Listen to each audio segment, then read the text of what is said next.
so, tunneling magnetoresistance is where instead of having a metal in between two magnetic layers, you have an insulator and the spin tunnels across, is also something of high promise. And that has, in fact, a much greater magnetoresistance value than giant magnetoresistance. And giant magnetoresistance, as you see, was growing at this rate until tunneling magnetoresistance was discovered, and it just keeps going up and up. And so people are putting tunneling magnetoresistance actually today and making magnetic tunnel junction structures, and they're making memory out of these things. There's the technology of what it looks like, and you can actually make MRAM out of this. And so there are actually several companies making these at this point. And so there are in fact a number of emerging non-volatile memory technologies. Non-volatile means, it keeps the memory after the electricity is taken away. So you can focus on, quantity on the flow and on the spin, and you can have all different types of suggestions. And again, so if a student is interested in memory, there are many things, the racetrack memory. Now let's go on to the next topic, lithography. So lithography is interesting because lithography is the so-called machine tool of the information age. So far, with all the things, all the chips, memory, everything is made using lithography. Lithography is a method in which there's a mask, things are etched, the laser shines through, some things melt away, and you can get shapes and structures that are amazing in the details of the resolution. And the key attributes, of course, are resolution, the sensitivity to the radiation. When you shine the laser or the light or whatever it is on there, you want it to actually have an effect with the chemicals that you put on, and of course the imaging precision. And so this is what the test structures for lithography look like. They're these pillars. And so they make these pillars, but the question is, can they make them with sharp edges? Can they make them with very sharp lines in between? Right? And can they make them so that they stand up? So this is the situation. I actually dug this out of a talk that I gave back in 2006. So a version of this talk from 2006, I had a slide like this, okay?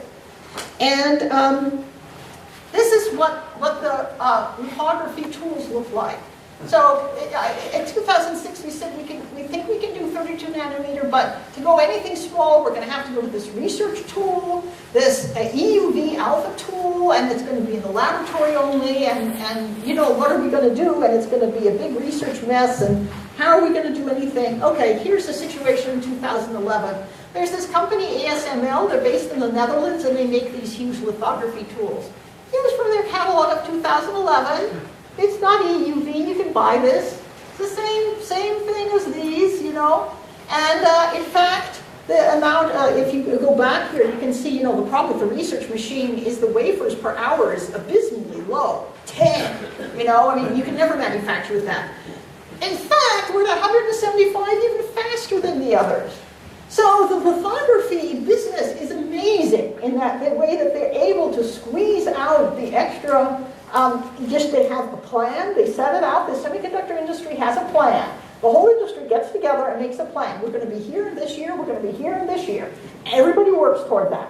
And so far they've made it, and it's really quite amazing. They keep getting smaller and smaller. And then here, this company, ASML, they're saying EUV has a credible path to resolution of less than now 10 nanometers. And they're thinking of doing high-volume chip production using EUV starting 2013. So it's not a research tool at all. It's now going to this big company.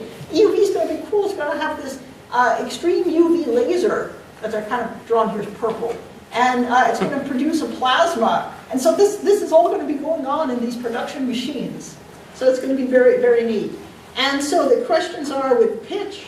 And this is what can happen when you get things that are, the resolution is starting to fail, they collapse together. And so one thing, you can see it again, collapsing together. And so one thing that people are going to is self-assembly and self-segregation to try to get things to even better precision and not have this collapse because the molecules themselves are telling their neighbors to stand up straight. And so in fact, one can add some of these polymers that assemble to the lithography process. and get, you see with the control, they're leaning over, and here with the top coat, they stand up very straight. And so there's also self-assembly with block copolymers. That's getting some very good results. And patterning using block copolymers. This is all self-assembled. And they can even make nanowires. You see the nanowire growth. This is self-assembled. So this is not lithography made. This is nanowire growth using self-assembly. And they can make shapes using the self-assembly. And they can have, you see the phase separation, and that helps with make the regular arrays. And you can make these beautiful, nice pillars. And you can see this amazing resolution. If you look real close, you can see this, this is resist features down to 14.4 nanometers. It's just not very straight, it's a little bit curved, they have to work on that.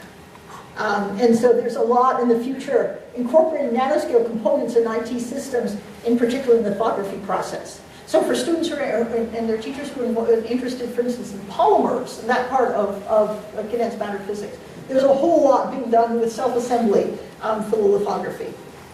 And so then I'll just go very quickly past, because the time is, I have like 4 minutes, something like that? 2, okay. Okay, so people are working on, for instance,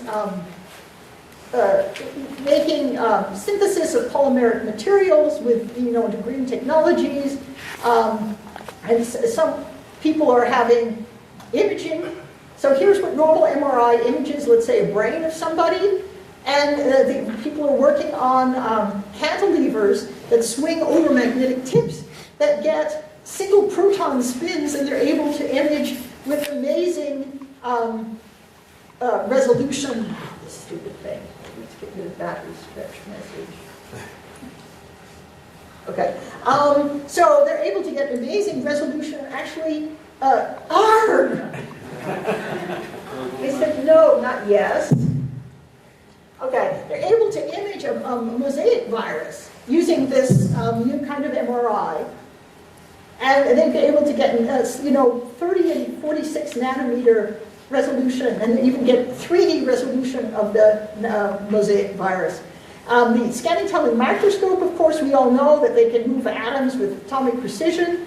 And since my time is up, I definitely want to show the movie. Let's see if this movie works and doesn't freeze the computer. It's such a nice movie.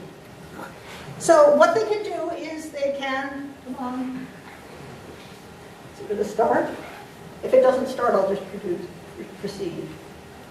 Here it comes, here it comes. Okay, so they set, with the tip, that's the black atoms, they move one atom.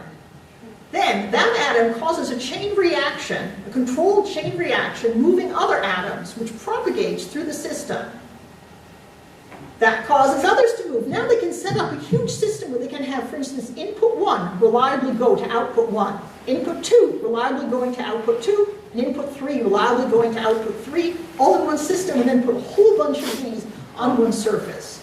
And on the left is what it looks like to just have one of these systems with 1, 2, and 3 outputs. And they are actually able to make this today. So this is atomic scale, not nanoscale. So I think with that, if I more or less run out of time, I think that's a good time to stop as any. I'll just, go through here and finish.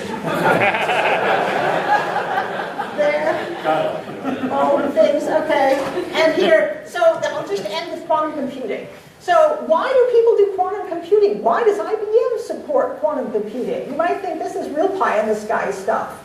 Well, there's a picture of a Google data center. And this is the equivalent amount of energy it uses, the CDF detector in Fermilab. It's massive, one of these things. Notice how it's next to water. That's not a coincidence, right? They're using the water to cool the stuff. So these things, the amount of power consumed is enormous. And one enormous benefit besides the encryption thing that everybody talks about, but the encryption is just one small part of the computing industry. Yes, quantum computing can do encryption well too. But quantum computers the quantum computations don't use energy. And so that is going to have probably a whole quantum computer, but someday that you have parts of it, key parts of it, that use a lot of energy, hopefully they can be quantum computers instead, for example, and use far less energy. So with that, I will stop. So thank you very much.